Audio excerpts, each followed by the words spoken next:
অচল ঢাকা এই মুহূর্তে হাজারো শিক্ষার্থী অবস্থান নিয়েছেন ইউএস এম্বাসির সামনের সড়কে। এটি মূলত রাজধানীর বাড্ডা নতুন বাজারের যেই সড়কটি, এই সড়কে হাজারো শিক্ষার্থী, স্থানীয় বেশ কয়েকটি প্রাইভেট ইউনিভার্সিটির শিক্ষার্থীরা তারা মূলত এই সড়কে অবস্থান নিয়েছেন এবং গত 2 থেকে 3 ঘন্টা ধরে তারা এই সড়কে রয়েছেন। সকলে স্লোগান দিচ্ছেন।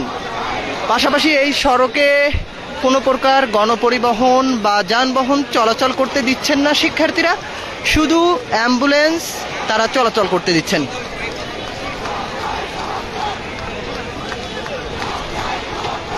একটু যদি আপনাদের এই এরিয়াটা দেখাই, একেবারে চতুর্দিকেই শিক্ষার্থীদের অবস্থান রয়েছে।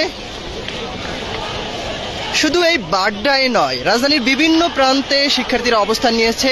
আপনাদের যদি একটু আপডেট জানাই যে উত্তরায় সড়ক অবরোধ করেছেন শিক্ষার্থীরা, মতিঝিলে সড়ক অবরোধ করেছেন নটরডেম কলেজের শিক্ষার্থীরা, তেজগাঁওয়ে সড়ক অবরোধ করেছেন, রাজধানীর মিরপুরে সড়ক অবরোধ করে রেখেছেন শিক্ষার্থীরা। পাশাপাশি রাজধানীর সায়েন্স ল্যাবে, সিটি কলেজ, ঢাকা কলেজের শিক্ষার্থীরা সড়ক অবরোধ করে রেখেছেন।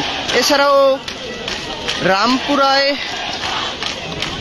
ইস্ট ওয়েস্ট ইউনিভার্সিটির শিক্ষার্থীরা সড়ক অবরোধ করে রেখেছেন। পাশাপাশি রাজধানী সহ দেশের বিভিন্ন প্রান্তে, বিভিন্ন বিভাগীয় শহর, জেলা শহরে শিক্ষার্থীরা আজকের প্রতিবাদ সমাবেশ করছেন সড়ক অবরোধ করে।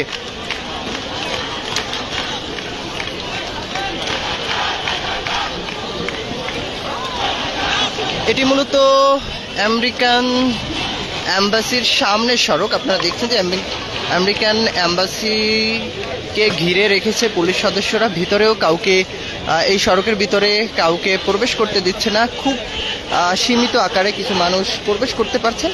এছাড়া এই সড়কে অবস্থান নিয়েছেন শিক্ষার্থীরা। এখানে স্থানীয় বেশ কয়েকটি প্রাইভেট ইউনিভার্সিটি রয়েছে। এই সকল ইউনিভার্সিটির শিক্ষার্থীরাই এই সড়কে অবস্থান নিয়েছেন এবং শিক্ষার্থীরা কিছুক্ষণ পূর্বে যেটি অভিযোগ করেছিলেন যে এখানে ছাত্রলীগের একটি গ্রুপ স্থানীয়, তারা সামনের যে পাশটি রয়েছে এই পাশ থেকে কিছুক্ষণ পূর্বে এসেছিলেন, তবে শিক্ষার্থীদের দাওয়ার মুখে তারা মূলত চলে যেতে বাধ্য হয়েছেন। পাশাপাশি তাদের কয়েকজন শিক্ষার্থীদের আহত করেছেন, এমনটি তারা অভিযোগ করছেন। একটু যদি আপনাদের চিত্রটা দেখাতে চাই, হাজারো শিক্ষার্থী এই সড়কে রয়েছেন।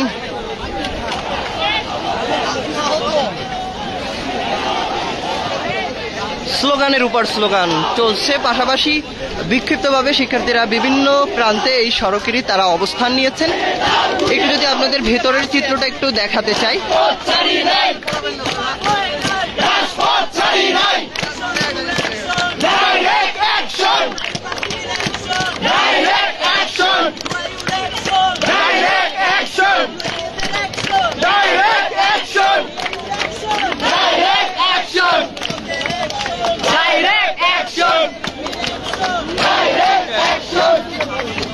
প্রিয় দর্শক, দেখছেন মানব জমিন লাইভ, সঙ্গে রয়েছে আমি মারুফ হাসান। এই মুহূর্তে রাজধানীর বাড্ডা থেকে সরাসরি যুক্ত রয়েছি। আমরা কয়েকজন শিক্ষার্থীদের সঙ্গে একটু কথা বলতে চাই। জায়গায় চাকরির ক্ষেত্রে হোক বা হচ্ছে কোনো বিশ্ববিদ্যালয়ের ক্ষেত্রে হোক, সেক্ষেত্রে অবশ্যই মেধার মাধ্যমেই হচ্ছে সুযোগ পাওয়া উচিত। সেটা কোনোভাবেই কোনো ধরনের কোটার মাধ্যমে না হলে ভালো। এই জন্যই আমরা সমর্থন জানাতে এসেছি। আমাদের বন্ধুরা, আমাদের সিনিয়ররা, জুনিয়ররা আছে, তো আমরাও সেটাকে ফুল সাপোর্ট নিয়ে অনেক অনেক ধন্যবাদ।